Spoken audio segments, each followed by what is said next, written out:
พี่น้องคนไทยฟังไว้เนาะเขมรบอกว่าบ่มีวันลดโตลงมาซื้อน้ำมันไทยไปใส่ไปฟังนำกัน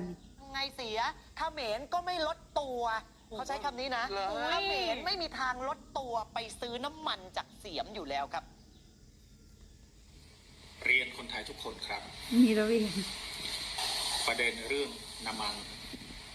อันนี้ผมพูดแทนรัฐบาลของผมได้เลยครับ โอ้ยกุศลรัฐบวย อยากขายน้ำมันให้กัมพูชา แต่รัฐบาลของกัมพูชา เขาไม่ทำตัวต่ำๆไปซื้อน้ำมันจากรัฐบาลของมึงแน่นอน คือมึงไม่ต้องไปอะไรขนาดนั้นนะคือมึงต้องมาถามฝั่งกูก่อนนะว่า ฝั่งกูเนี่ยจะซื้อไหมนะก่อนอื่นเลยเนี่ยมาถามก่อนว่าพวกกูเนี่ยจะซื้อไหมกูเชื่อว่ารัฐบาลของประเทศกูเนี่ยเขาไม่ทำตัวต่างๆไปซื้อน้ำมันจากบ้านกูเชื่อว่ารัฐบาลประเทศมึงบ่ซื้อแต่ประชาชนประเทศมึงซื้อแน่นอนบ่อย